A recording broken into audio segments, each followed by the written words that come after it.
Hi all, ನನಗೆ ಸ್ವಲ್ಪ gastric ಆಗ್ತಿದ್ದರಿಂದ ಮನೇಲಿ ಯಾವುದೇ ಥರ ಸ್ಪೈಸಿ ಫುಡ್ನ ಮಾಡ್ತಿರ್ಲಿಲ್ಲ. ಆದರೆ ಇವತ್ತು ತುಂಬ ಕ್ರೇವಿಂಗ್ ಆಗ್ತಾ ಇತ್ತು. ಅದಕ್ಕೆ ಪನ್ನೀರ್ ಬಿರಿಯಾನಿನ ಹೈದ್ರಾಬಾದಿ ಸ್ಟೈಲಲ್ಲಿ ಮಾಡ್ಕೊಂಡಿದ್ದೆ.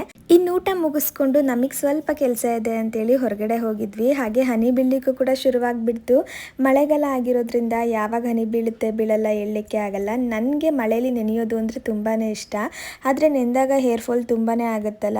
ಯಾಕಂದರೆ ನಮ್ಮ ಹೇರ್ ಒಂಥರ ಸ್ಪಾಂಜ್ ಇದ್ದಂಗೆ ಗಾಳಿಲಿರೋ ತೇವಾಂಶನ ಹೀರ್ಕೊಳ್ಳುತ್ತೆ. ಇದರಿಂದ ಹೇರ್ ಸ್ವಲ್ಪ ದಪ್ಪ ಆಗಿ ಸ್ಟ್ರೆಂತ್ ಕಡಿಮೆ ಆಗಿ ಸ್ವಲ್ಪ ಚಿಕ್ಕ ಆಗೋದು ಮತ್ತು ಬ್ರೇಕ್ ಆಗೋದು ಈ ಥರ ಎಲ್ಲ ಆಗ್ತಾ ಇರುತ್ತೆ. ಆದರೆ ನನಗೆ ಈ ಥರ ಸಮಸ್ಯೆ ಇಲ್ಲ. ಯಾಕಂದರೆ ನಿಮಗೆ ಗೊತ್ತಿರೋ ಹಾಗೆ ನಾನು ಸುಮಾರು ದಿನದಿಂದ ರೋಸ್ಮೆರಿ ವಾಟರ್ ಸ್ಪ್ರೇನ ಯೂಸ್ ಮಾಡ್ತಾ ಇದ್ದೀನಿ. ಇದು ಬಂದು ತೇವಾಂಶನ ಬ್ಯಾಲೆನ್ಸ್ ಮಾಡುತ್ತೆ, ಹಾಗೆ ರೂಟ್ಸಿಂದ ಹೇರ್ನ ಸ್ಟ್ರೆಂತ್ ಮಾಡುತ್ತೆ. ಇದರಿಂದ ಕೂದಲು ಉದುರೋದು ಕೂಡ ಕಡಿಮೆ ಆಗುತ್ತೆ. ನನಗಂತೂ ಈ ರೋಸ್ಮೆರಿ ವಾಟರ್ ಸ್ಪ್ರೇನ ಯೂಸ್ ಮಾಡ್ಲಿಕ್ಕೆ ಶುರು ಮಾಡಿದ್ಮೇಲೆ ತುಂಬಾ ಒಳ್ಳೆ ರಿಸಲ್ಟ್ ಸಿಕ್ಕಿದೆ. ಬೇಕಿದ್ರೆ ನಾನು ಸ್ಕ್ರೀನ್ ಮೇಲೆ ಫೋಟೋ ಹಾಕ್ತೀನಿ, ನೀವು ನೋಡ್ಬೋದು. ಹಾಗೆ ಇದನ್ನು 12 ವಾರ ನಾವು ಯೂಸ್ ಮಾಡಿದ್ರೆ 3 ಪಟ್ಟು ಕೂದಲು ಉದುರೋದು ಕಡಿಮೆ ಆಗುತ್ತೆ ಅಂತೇಳಿ ಕ್ಲಿನಿಕಲಿ ಪ್ರೂವ್ ಆಗಿದೆ. ಇನ್ನು ಪ್ರಾಡಕ್ಟ್ ಬೇಕು ಅನ್ನೋಂಗಿದ್ರೆ QR ಕೋಡ್ ಮೂಲಕ ಬೈ ಮಾಡಿ. ಹಾಗೆ ಬೆಂಗಳೂರು, ಕೊಚ್ಚಿ, ಚೆನ್ನೈಯಲ್ಲಿದ್ದು ನೀವು ಬೈ ಮಾಡಿದ್ರೆ 2-3 ಅವರ್ಸ್ಗೆಲ್ಲ ಡೆಲಿವರಿ ಆಗುತ್ತೆ.